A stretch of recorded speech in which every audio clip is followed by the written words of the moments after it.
What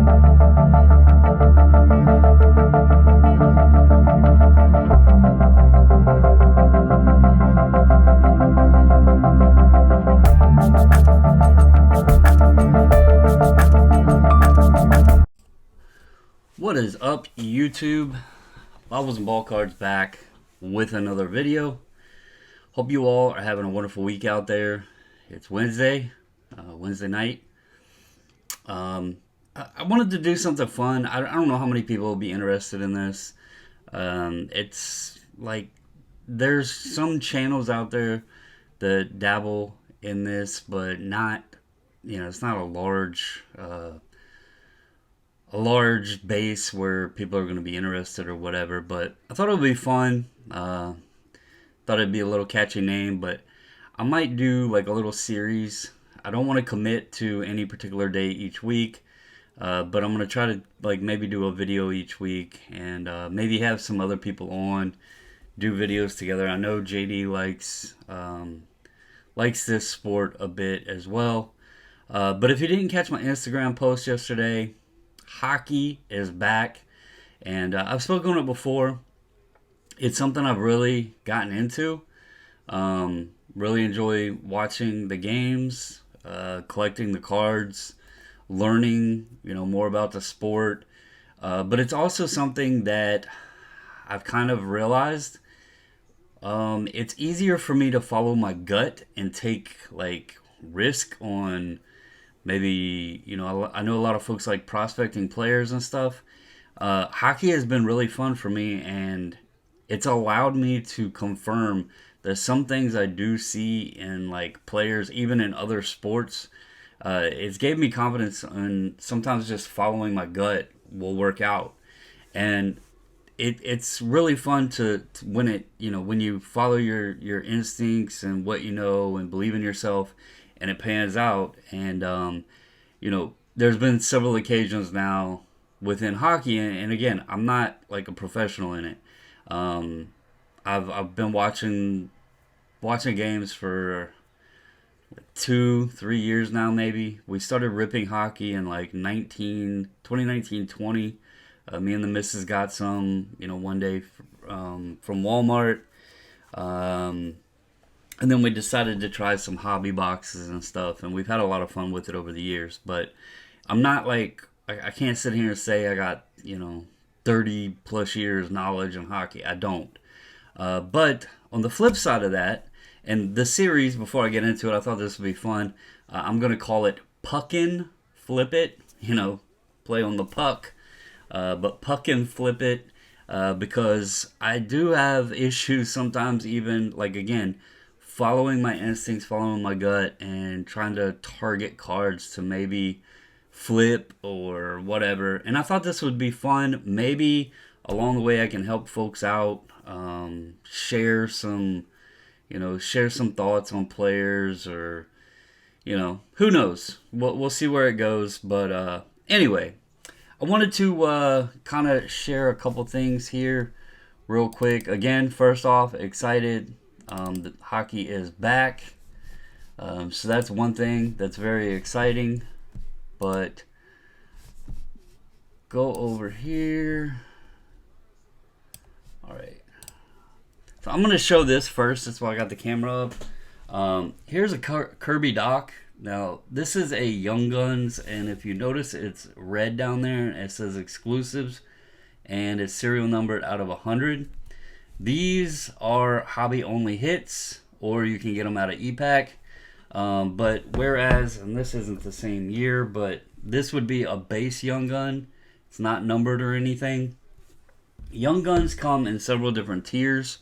You have the base Young Gun, then you have the exclusive, which is numbered out of 100. Then you have a high gloss, which is numbered out of 10. Then you also have a clear cut, which is an acetate. I have a couple of those right here. Here's a Cale Makar clear cut. You can see it see through there. It's an acetate. But there's clear cuts. There's clear cut exclusives, and then I believe there's clear cut high gloss. Now on the clear cuts, the high gloss and the exclusives are not numbered, but they're extremely short printed. Let's see. You also can do with the E-Pack, you can do the foil and the rainbow speckle foils. And then sometimes there's like, they've started doing these retro looking Young Guns. They started doing variation Young Guns. And then in SP Authentic, you can also get like a retro acetate Young Gun. Sometimes in Clear Cut, they might throw in like an autograph, or sometimes there might be buyback autographs and such in certain products. So, but overall, it's a very simplistic set, and it's like your starting point in hockey cards. Everybody in hockey, they know what a Young Gun is. Even people outside of hockey collectors, they know what a Young Gun is. It's basically, it's the equivalent of a Topps flagship. Now, the key with the Young Guns is because there's not, 30 different parallels, and it is the sought after, lowest level sought after rookie card, to so to speak, for the players. Even though it's a base card, it's not like your Topps flagship card, because also Upper Deck doesn't build like complete sets where you can buy them and get all the Young Guns and everything in them. They have some value to them, and some of them can be very valuable. So it's all, it's a fun product. There's normally a set amount that you get per box. A hobby box, you normally will get 6 Young Guns. A blaster, you'd have to look at the odds. Most times you'll get 1, maybe 2. Megas, you might be able to get lucky and pop 3 out of. There's also retail boxes that have 24 packs that normally produce 6 Young Guns, but they won't give you the opportunity to get the exclusives or anything. So anyway, just a little bit of rundown on Young Guns. Now I wanted to show you this one again. Here's the Kirby Doc. It's out of 100, and this is what I was talking about with the kind of the flip thing, and when I actually follow my instincts. So this card here, I'll pull it over here so you can see. Pop this off. So I purchased that exclusives for $60. And if we roll over here to eBay, we go to sell, Terapeak, and we do Kirby Doc Young Guns exclusives. You can see here, date last sold. One sold on October 7th raw for $450. So I paid $60. A raw sale just recently did $450. I'd say that was a pretty good buy on my behalf. I felt $60 was pretty good. Kirby Doc's now in Montreal, which is a popular team, obviously. They're playing right now, Toronto and Montreal. Shout out to Cole Caulfield, just scored first goal for Montreal in the season. So that's his clear cut. But anyway, another thing that I love about hockey is, yes, collectors do, PSA normally will bring a premium over SGC or whatever, but being a lot of collectors are in Canada, they're more grading agnostic. They're open to other companies. There is 2 Canadian companies known as KSA and MNT, and not everybody resorts to them or values them, but even they have a place in the market, mostly in Canada, mostly in hockey. But SGC, I do very well selling as long as I open up my international shipping to where it goes through the global shipping program to Canada. But I actually do pretty well selling my hockey cards, even in SGC holders. So that's another perk to the hockey collectors. They're not like solely got to be PSA. Now,